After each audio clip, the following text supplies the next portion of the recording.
Good morning, students. Welcome to your English lecture number 5.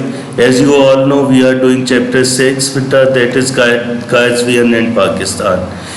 We have selected a paragraph here for lecture number 5. This is from obviously chapter number 6, Qaetzvian and Pakistan.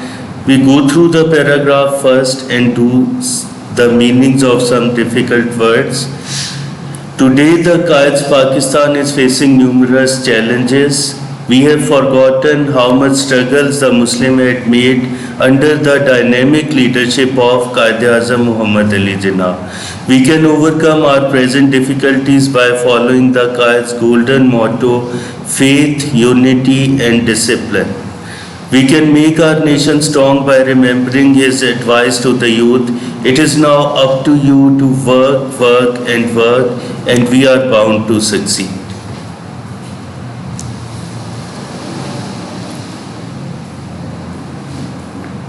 Now, beta, there are some difficult words and their meanings given here.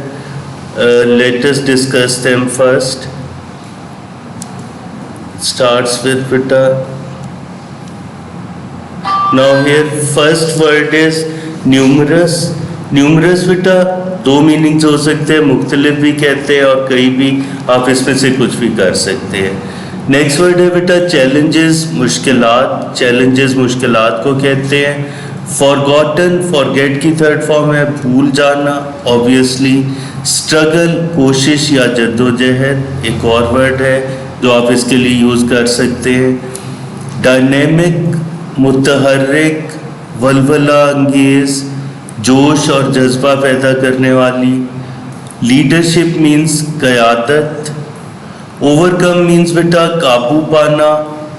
Golden मोटो सुनहरी असूल.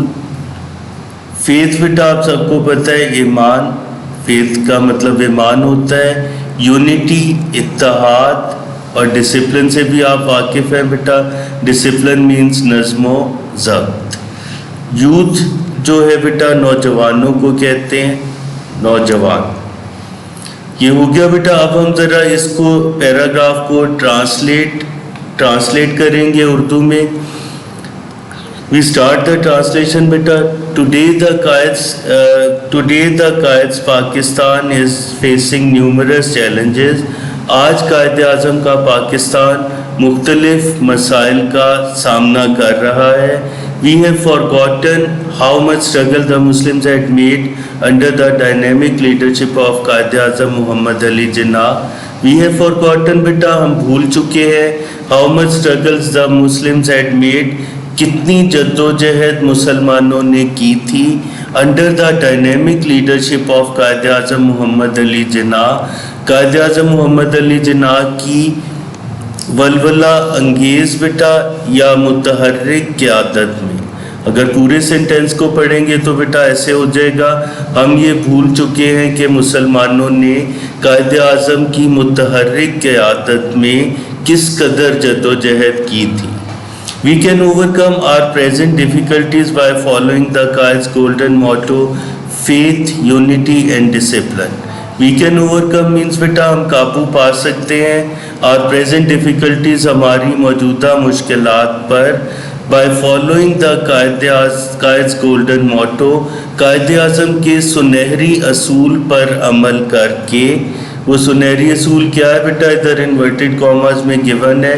Faith, unity and discipline मतलब ईमान, इत्तेहाद और तंजीम या नज़्म-ओ-ज़ब्त.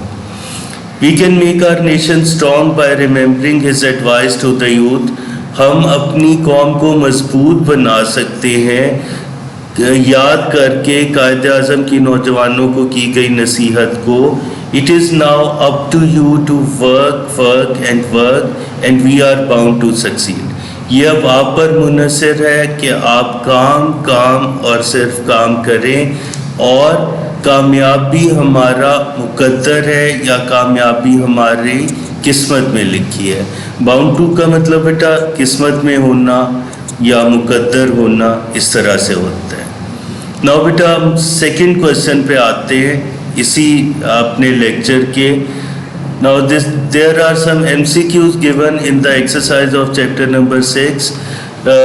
They are beta like encircle the option for the underlined words that relates to the text. तो बेटा हर एक statement में कुछ अंडरलाइंड वर्ड्स हैं. इन अंडरलाइंड वर्ड्स के सामने इनकी कुछ ऑप्शंस दी हुई हैं. इन ऑप्शंस में से आपने जो करेक्ट ऑप्शन है उसको चूज करना है. First statement is we are a nation he affirm 3 years before the birth of Pakistan. Now underlined word देखिए बेटा, इसमें है अफर्म्ड. अफर्म का मतलब यकीन से कहना, वसूख से कहना, यकीन दहानी कराना, तस्दीक करना, ये होते हैं. तो यहाँ पे बेटा 3 ऑप्शंस हैं ABC. इसमें से सेट एम्फेटिकली जो है वो इसके मीनिंग को कन्वे करती है, बाकी दोनों का इसके मीनिंग से कोई ताल्लुक नहीं. सेकंड पे आते हैं बेटा, we have our own distinctive outlook of life. यहाँ पे डिस्टिंक्टिव अंडरलाइन वर्ड है बेटा. डिस्टिंक्टिव का मतलब अलग या अलहदा, मुमताज़. यहाँ पर देखिए डिस्टिंग्विश एक वर्ड है ऑप्शन ए में बेटा, जो कि इसके मीनिंग को कन्वे कर रहा है. बाकी पावरफुल और वेवरिंग, इन दोनों का इसके मीनिंग से कोई ताल्लुक नहीं बनता है. थर्ड वन है बेटा keep up your moral. Moral means बेटा हौसला, फोर्टिट्यूड. यहाँ पर एक वर्ड है बेटा, वॉइस और वेल्थ नहीं हो सकते. फोर्टिट्यूड एक वर्ड है जो इसके मीनिंग को सही तौर पर कन्वे करता है. नंबर 4 बेटा don't be afraid of death. Afraid आपको पता है अंडरलाइन वर्ड है. और इधर जो 3 ऑप्शंस हैं बेटा, अटेंडेड टू, स्केयर्ड. स्केयर्ड इसकी करेक्ट ऑप्शन होगी. तो स्केयर्ड जो है इसकी करेक्ट ऑप्शन है बेटा. स्क्वेयर्ड अप नहीं है बेटा, बल्कि ये स्केयर्ड है, SCARED, स्केयर्ड. ठीक है, प्लीज़ इसे मार्क कर लीजिएगा. नेक्स्ट है नंबर 5 पे, we shall face it bravely to save the honour of Pakistan and Islam. Now बेटा फेस अंडरलाइन वर्ड है और इसका मतलब कोप विद, या सामना करना, किसी चीज़ से निमटना या सामना करना. So that ends our lecture number 5 बेटा. उम्मीद है आप इससे आपको ज़रूर फ़ायदा होगा. बड़ा इम्पॉर्टेंट चैप्टर है. MCQs are always very important बेटा, क्योंकि आपके पैटर्न में 19 मार्क्स के सिर्फ MCQs आते हैं. तो MCQs को अच्छी तरह देखिएगा, एज वेल एज ट्रांसलेशन के लिए भी ये चैप्टर खासा इम्पॉर्टेंट है. इंशाल्लाह नेक्स्ट लेक्चर में आपसे मुलाकात होगी. तब तक के लिए इजाज़त दें. अल्लाह हाफिज़.